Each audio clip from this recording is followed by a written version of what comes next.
Pues bienvenidos a esta cuarta sesión síncrona de nuestra asignatura Problemas Económicos en México. Les doy las gracias que se conectaran.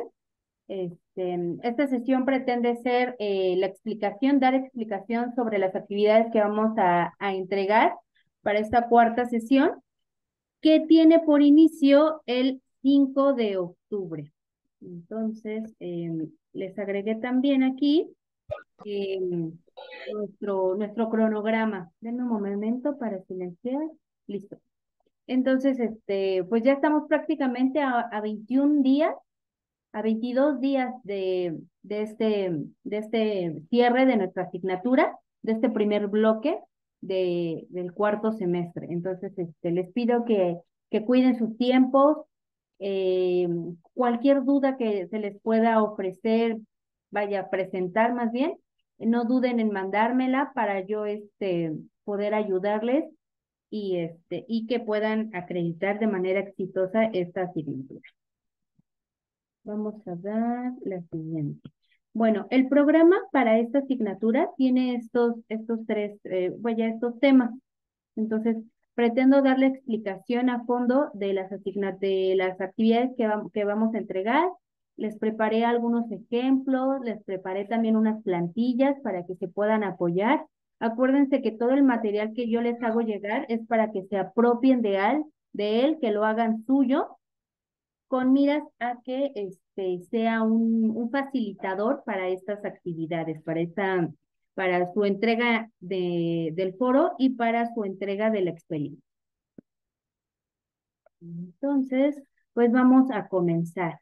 Esta unidad número 4 tiene por nombre Economía Internacional y Balanza de Pagos.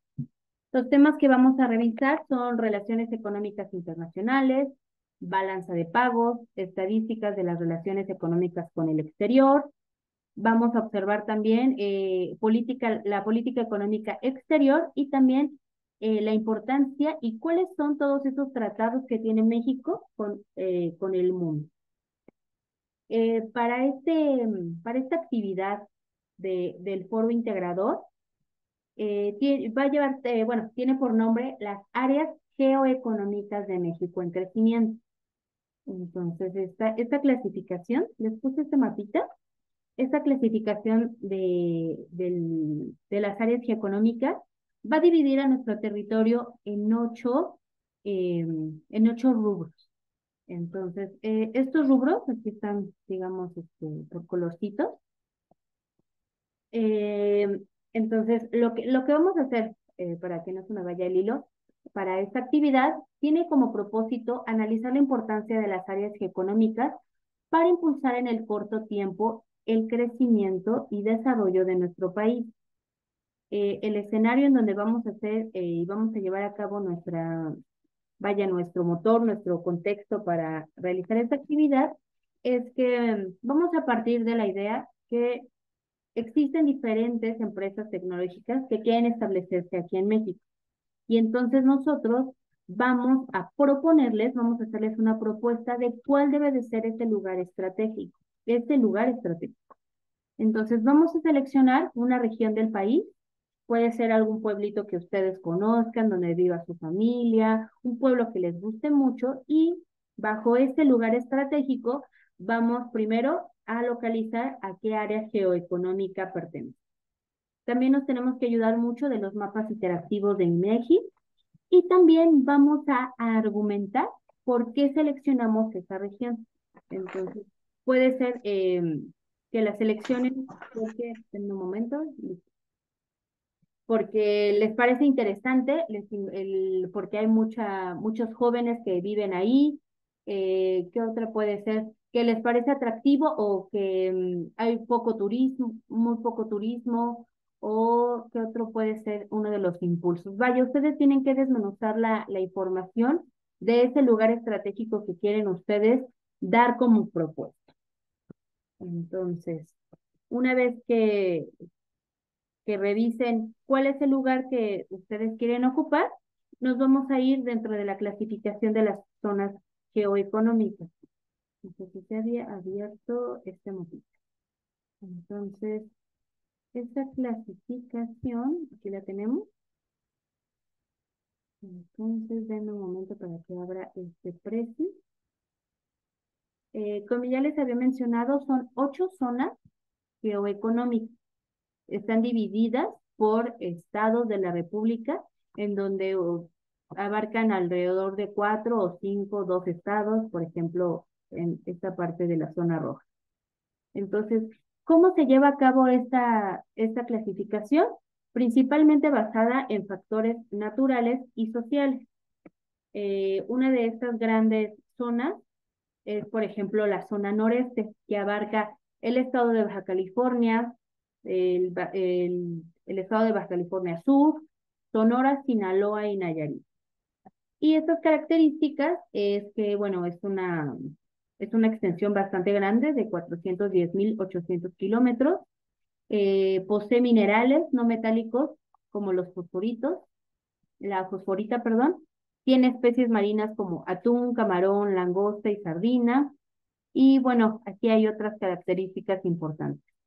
Este mapita me parece importante porque les va a decir cuál es el estado, más bien, a qué zona geoeconómica pertenece la región a la cual ustedes deben o quieren investigar. La zona norte está compuesta por Chihuahua, Coahuila, Durango, Zacatecas, San Luis Potosí, y estas son las características que tiene. Por ejemplo, esta es importante ya que tiene el 33.4% de la superficie nacional. Estamos hablando de una tercera parte de todo nuestro país. Son estos 5 estados. Otra de las zonas importantes es, bueno, esta roja no es tan relevante, pero pertenece a la zona noreste, que comprende Nuevo León y Tamaulipas. Aquí, por ejemplo, en esta zona geoeconómica se va a establecer la empresa de Tesla en Nuevo León, en la región de Santa Catarina. Pertenece al 7.4%. No es tanto a comparación, por ejemplo, de esta zona amarilla.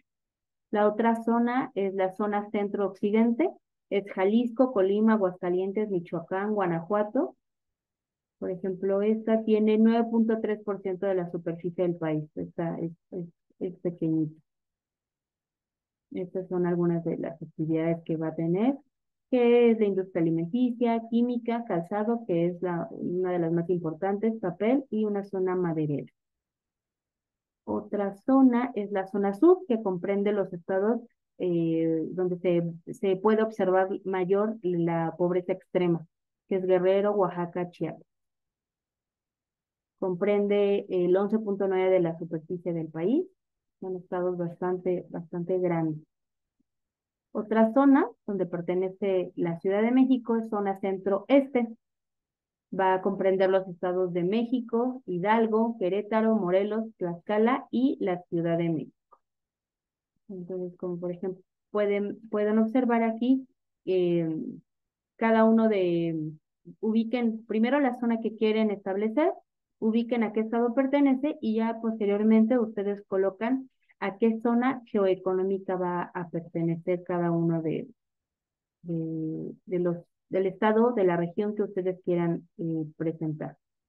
Entonces, una vez que ya tengan cuál es la zona, la clasificación de las zonas geoeconómicas con base a su región, ustedes van a hacer pues postulado, esta propuesta de por qué debe de ser ese lugar para poder llevar a cabo ya sea un crecimiento, impulsar el crecimiento de, de la zona. Entonces, parte de la importancia de esta actividad, ahorita me regreso a esta, es vaya, el análisis que se hizo para sentar y el crecimiento de por ejemplo, de esta zona de Nuevo León y el crecimiento de Tesla, ¿cuáles eran las otras propuestas que se hicieron? Entonces, ustedes más o menos van a jugar con esta información que se hizo. Por ejemplo, los estados en los cuales también querían asentar esta planta de Gigafactory de Tesla eran Chihuahua, Veracruz, Michoacán, Durango, Coahuila, San Luis Potosí, vaya, eran muchísimos estados los que alzaron la mano y dijeron que esa era la zona ideal para poder asentar una empresa como la que quiere hacer Tesla aquí en México y que bueno, ya está en construcción en Santa Catarina, en Nuevo León. Entonces, esto es parte de toda la información que pude encontrar en la red de, de por qué se va a hacer en este lugar. Entonces, por ejemplo, pueden observar que va a estar del lado de la carretera libre de Monterrey a Saltillo. Tiene muy cercana también la autopista Monterrey-Saltillo. eh, Abarca parte del anillo periférico, o sea que es muy fácil, es fácil llegar de Nuevo León a esta parte, porque recuerden que está en Santa Catarina, no está dentro de la ciudad de Monterrey. Y bueno, parte de la información que ustedes deben de indagar es más o menos esta propuesta que hicieron todos los estados de alzar la mano y decir por qué su estado, su región era el lugar ideal para esta planta. Entonces, es más o menos lo que nosotros vamos a realizar. Ustedes van a escoger una región del país para promover este desarrollo tecnológico. Entonces, debemos de tener miras, que debe de ser una propuesta que incentive el crecimiento rápido de ganancias, tanto de la empresa como de la población. Tenemos que utilizar mapitas de INEGI y responder la pregunta de por qué seleccionamos esta región. Entonces ahí puede ser un asunto personal, para promover el trabajo, porque hay escasez de recursos, porque puede fomentar el empleo para los jóvenes. Y por último, una vez que hagan su información, recuerden siempre es tu contrastar y retroalimentar, más bien, mejor dicho, a sus compañeros. Entonces, una vez que ustedes hagan su actividad, eh, lean al menos 2 o 3 actividades y retroalimenten a sus compañeros, en donde se hagan la respuesta. ¿Es mejor la opción de mi compañero y por qué? Si es mejor, ¿por qué? También si es mejor todavía mi opción. Y bueno, esta información debe ser citada con fuentes confiables.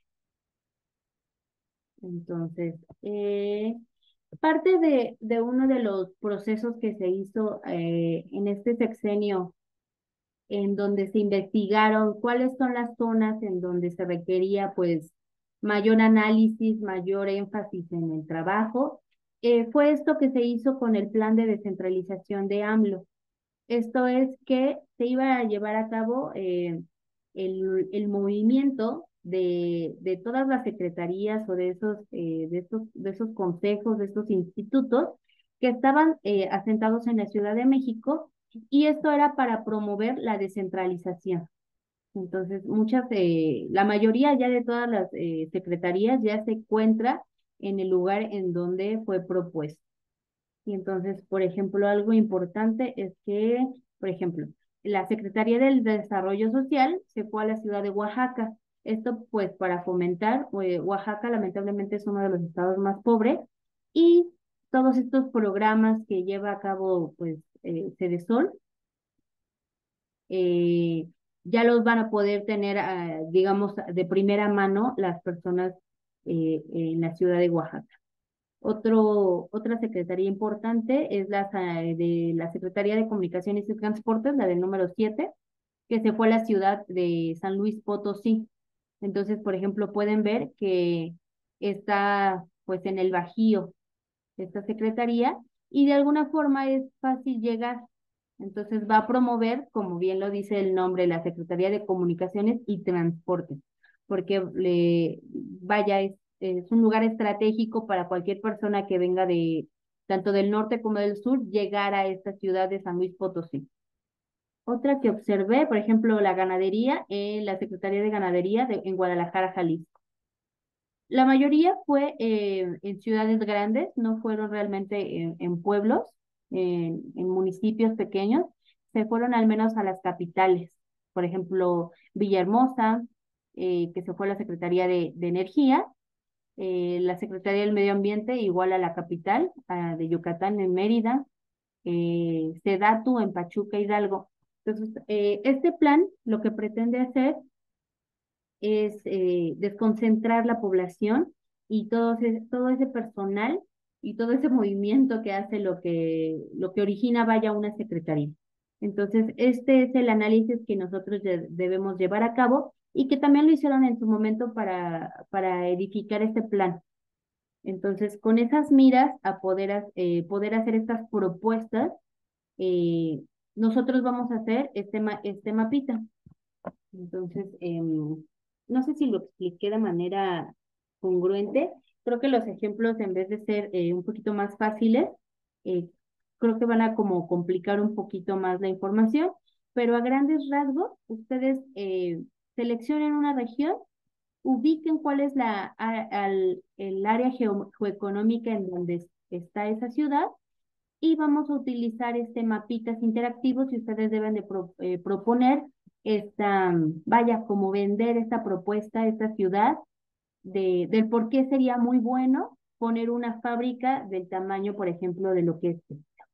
Y finalmente contrastan sus respuestas con sus demás compañías. Y bueno, déjenles comparto el registro de participación para que lo tengan a la mano, a ver, y me vayan ayudando a colocar su participación y sus respuestas. Denme un momentito, porque he observado que si lo comparto al final, no todos lo contestan. Entonces mejor a la mitad y posteriormente ya al final. Entonces ya lo tienen en el chat para que me ayuden a contestar. Y bueno, por último, la parte de la actividad integradora. Esta actividad integradora nos va a solicitar primero que hagamos un análisis de lo que es la balanza de pagos. Entonces, dentro de la plataforma nos citan a varios autores. Por ejemplo, Dornbusch va a decir que la balanza de pagos es un registro de transacciones de los residentes de un país con el resto del mundo. Samuelson va a decir que si bien es ese registro, pero va más enfocado a que a este tipo de transacciones son esas que consumen divisas o nos pueden proporcionar divisas. Y va a estar muy relacionado con las exportaciones de bienes y servicios con el total de las importaciones.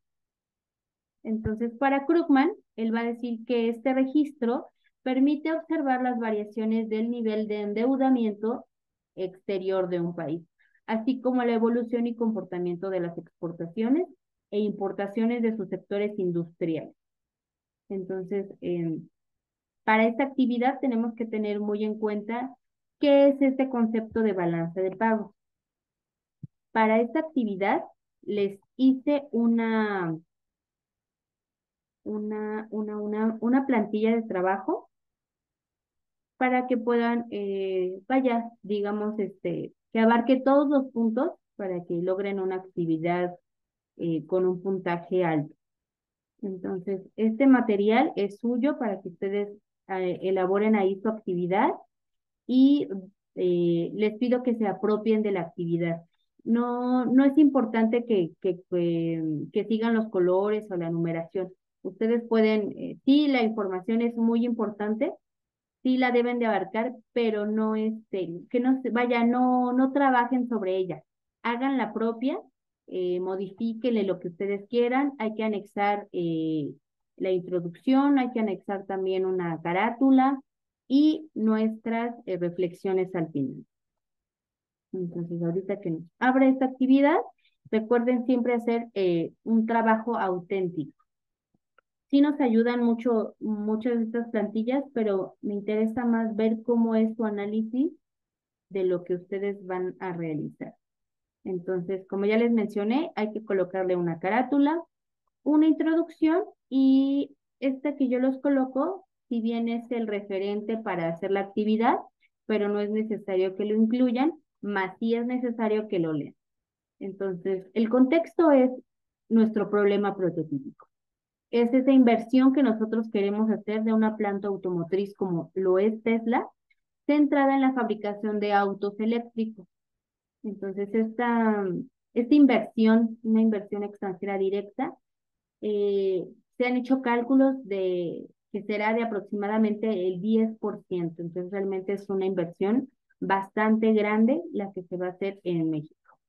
¿Cuáles son las ventajas que nosotros podemos vislumbrar con esta planta automotriz? Primero, que una inversión genera varias inversiones. Y entonces, si bien México ya se ubica como el séptimo productor y el quinto exportador de automóviles en el mundo, esto lo llegaría a situar en el segundo o en el tercer lugar y en el primer lugar como productor de autos eléctricos. También otro de los puntos importantes es que México estaría aprovechando esta tendencia hacia la electromovilidad.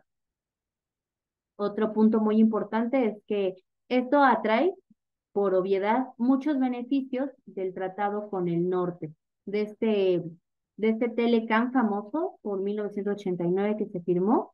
Y esto es que traería muchos beneficios para este movimiento del TEMEC, ya que se va a consolidar al menos del 75% de la fabricación de los vehículos. Habría una exención del 25% de arancel. Otro incentivo es que el consumo de autos eléctricos de Estados Unidos es muy elevado. Aquí en México no lo es tanto, pero empezaría con miras a esta movilidad y que, bueno, finalmente todos los autos construidos aquí en México, el punto final, el punto de venta es en Estados Unidos. Entonces, estos son otros elementos a considerar que les pido que les pide que los lean para que ustedes vayan leyendo el contexto totalmente completo de lo que es nuestra actividad. Una vez que ustedes lean punto por punto, en la primera parte van a responder en qué consiste la balanza de pagos y cómo se ve modificada por un incremento en la producción de la industria automotriz. Entonces ya en esta presentación ya les hice llegar algunos conceptos de tres economistas importantes que dan cuenta de qué es la balanza de pagos. En un segundo punto, ustedes van a dar al menos dos ideas de cómo es el comportamiento de la balanza de pagos en un periodo de 6 años. Para esto les voy a hacer llegar esta información. Ahorita les explico lo del déficit, pero en la presentación les pongo el cuadro donde esbozamos los 3 años. Este fue el comportamiento del 2020, aquí empezamos, 2022, 2021, 2020, 2019, 2018, 2017. Entonces viene por trimestres y viene el anualizado. Entonces hay que recordar que la balanza de pagos comprende tres grandes cuentas: la cuenta corriente, la cuenta de capital y la cuenta financiera. Y aquí les puse la referencia en donde yo saqué esta información de la balanza de pagos de estos últimos 6 años. Entonces, ustedes deben de pegar estos mapitas, no mapitas, estas tablas, y hay que leer qué significa toda esta información. Entonces, aquí en la página de Bajico viene ese análisis, nada más que viene, digamos, anualizado y también por los trimestres. Entonces, por ejemplo, vamos a leer uno después de la pandemia. Entonces, aquí viene la balanza de pagos anual 2019. Vamos a abrir la de 2020. Entonces, aquí nos va a dar la información, nos va a dar la tablita que yo les pegué y nos va a esbozar, digamos, el análisis que ellos ya realizaron de cuál fue el comportamiento económico de estas balanzas. Entonces, por ejemplo, en 2020 la cuenta corriente registró un superávit de 26.571 millones de dólares. Estos cuadros están en millones de dólares. Entonces se lee 41, por ejemplo, es 48 millones de dólares. 8.209.000 dólares. Y otro, bueno, aquí por ejemplo, La economía mundial enfrentó un entorno de choques significativos y de elevada incertidumbre. Lo anterior debido primordialmente a las afectaciones generadas por la pandemia COVID-19 y las medidas implementadas para contener su propagación.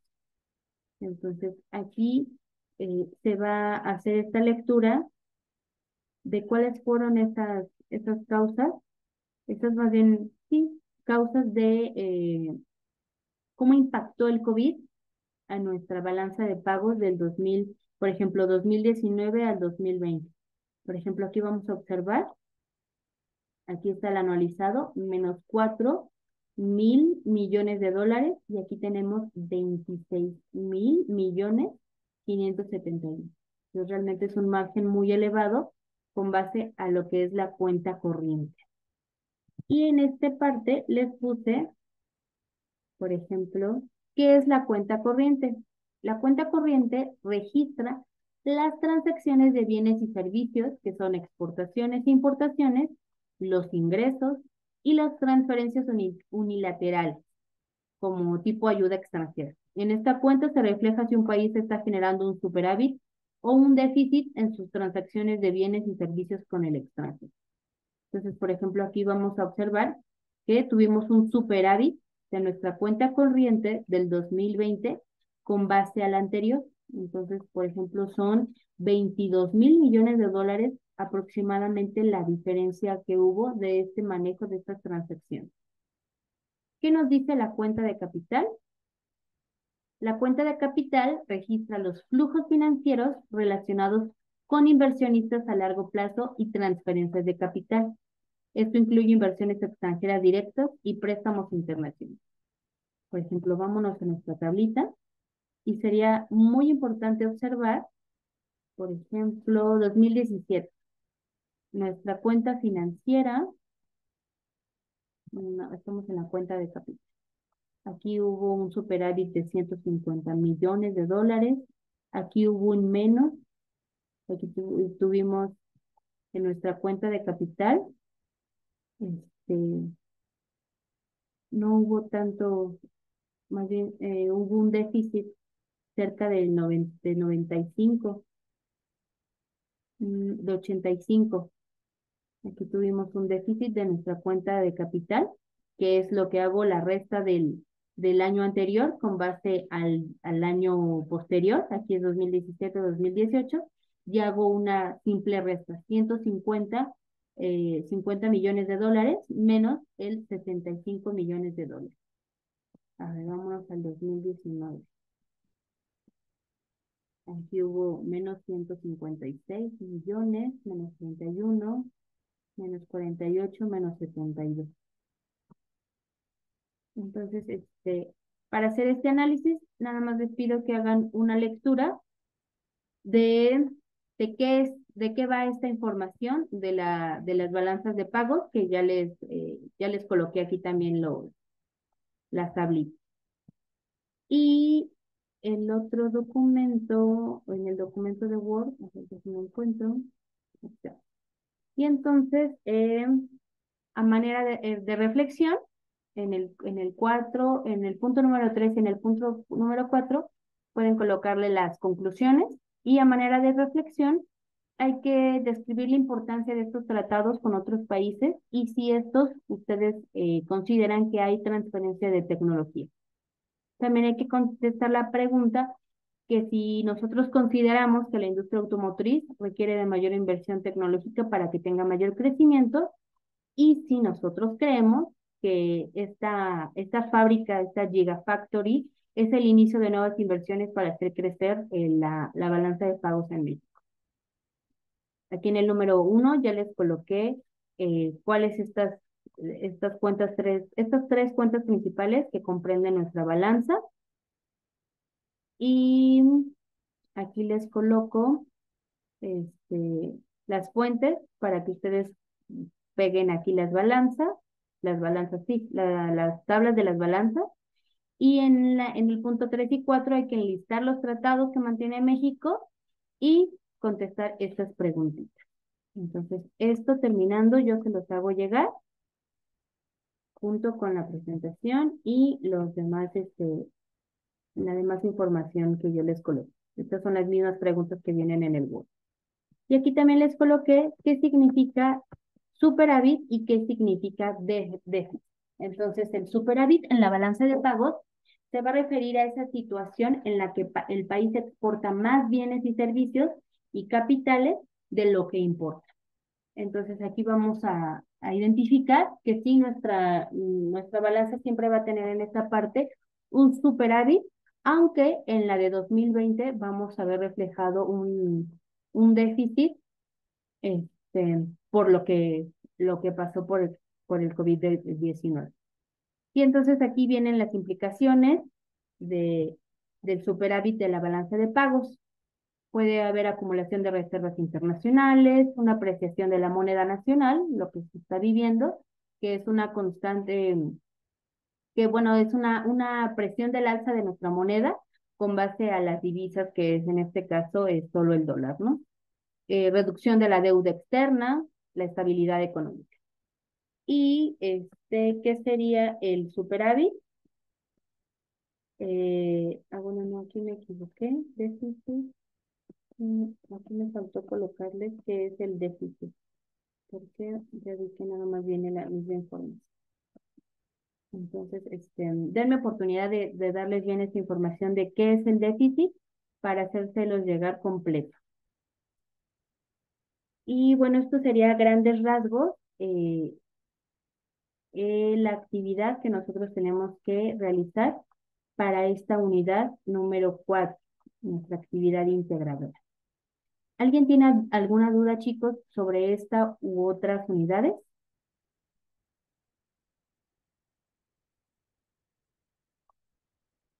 Por el momento, todos las No, personas, profesora, gracias. No, eh, profesora. sí, ustedes van al día con todas las actividades. Yo sí, profesora, gracias. Perfecto. Yo no. ¿Cuál te Yo falta? debo la tercera. Ok. Yo apenas subí la segunda y en esta semana sigo la tercera. Ok, chicos. Bueno, yo pretendí adelantarme un poco, chicos, para ganarle tiempo al tiempo. Entonces, me gusta mucho empezar todas mis sesiones antes de la fecha, en cuanto se va a empezar la unidad. Esto con miras para que tengan mayor tiempo en hacer las actividades y esta sea alguna de las actividades que hagan primero de sus tres asignaturas que tienen. Entonces, en realidad tenemos bastante tiempo. No se preocupen si tienen por ahí algún tema de un retraso. No pasa absolutamente nada. No hay una penalización por actividades entregadas a destiempo. Lo que sí les pido es que en cuanto ustedes ya hayan levantado, o más bien agregado su actividad, me manden un mensajito, un mail, para que yo pueda identificar qué grupo y qué alumno mandó la información y yo pueda estar actualizando la información. Entonces solo les pido eso, que me manden un correíto: maestra, ya tengo mi actividad, mi nombre completo es tal y mi grupo es 408, por ejemplo. Entonces, recuerden, el cierre de nuestra asignatura es el 27 de octubre. Ese día es el último día, la última hora, son a las 11 horas con 59 minutos, es de la noche, para entregar cualquier actividad y para también hacer su examen final. Entonces, siempre recuerden que son 4 actividades, 4 unidades por hacer, son 3 foros, son 4 actividades integradoras, más bien 4 actividades de experiencia y por último hacemos una actividad integradora. Esta actividad integradora lleva un mayor peso porque comprende los conceptos de todas las unidades. Entonces, siempre recuerden darle mayor importancia a esa actividad integradora y cumplir con todos los puntos. También recuerden que tenemos 2 intentos para hacer nuestra actividad. Esto es que si ustedes no están conformes con la primera calificación, pueden pedir un segundo intento vía correo electrónico Yo se los habilito y este, hacen algunas ahí mejoras de la actividad o de las observaciones que yo les hice en su actividad y posteriormente ya las subo. Ok, chicos. Y bueno, el día de mañana tendrían ya habilitada esta información, esta infografía en el foro. Y este material del Word también se los he colocado en el foro de dudas. Este sería en el foro de la unidad número 4. Les coloco la presentación, la liga del video, el plan de trabajo en el foro de plan de trabajo que se llama así. ¿Qué más les estaría colocando? La presentación, las plantillas que les hice llegar. Y bueno, recuerden que estamos juntos en este camino, chicos. No se desesperen. Eh, todo todo lo podemos lograr si tenemos una muy buena organización y una buena autogestión de nuestras actividades. Entonces, si no tuvieran dudas, dejamos hasta aquí nuestra actividad, nuestra sesión y nos estaríamos viendo el, el día 18, miércoles 18, para la explicación de la actividad integradora. ¿Ok, chicos? Maestra, ¿Sí? buenas noches, maestra. Oiga, pregunta, en la tercera unidad se me complicó tantito porque el plan de trabajo no era el mismo que usted nos puso en el foro, nada más quería ver, ¿el plan de trabajo de esta unidad va a ser el del foro o el que viene ahora sí que donde dice plan de trabajo? No, es el mismo, exactamente fue el mismo. No, porque el de que puso en el foro viene con más cosas que usted nos había, ahora sí añadido. Ah, pero lo que les cambié solamente fue la bibliografía que se las complementé, pero todo lo demás era Mm, idéntico. no, en el del ejercicio de aprendizaje nos había puesto, no me acuerdo qué cosas. El chiste es que ya cuando había terminado me metí de pura casualidad para ver lo de la clase y Ajá. ahí me di cuenta que venían dos, tres cosas más. Entonces digo, sí las alcancé a hacer, pero ahorita para saber si me baso mejor en el que va usted a subir al foro de Ah, dudas. ok. No, sí, bueno, usualmente no llego a cambiar nada, Ok, solamente quizás agrego unos puntos nada más para detallar la información, pero ok, usualmente siempre es el mismo. ok. Y otra duda, ahorita dijo aquí actividad integradora, ¿ya va a dar la actividad o es la experiencia de aprendizaje? Nada más que usted No, luego nos dijo actividad. esa fue la diferencia. Es que hace Ah, como ok, ok. 4 semestres también se llamaban actividades integradoras, pero se me ha quedado el nombre. No, es la actividad de experiencia de la unidad 4. Ok, Y y ¿no? el dibujito este es de foro de aprendizaje y el otro es de la actividad de aprendizaje. Así es, este es el foro y Ok, el Word es el de la actividad de experiencia, digamos. perfecto, ahora sí. ¿Vale? Listo, maestro, sería todo. Perfecto. Gracias.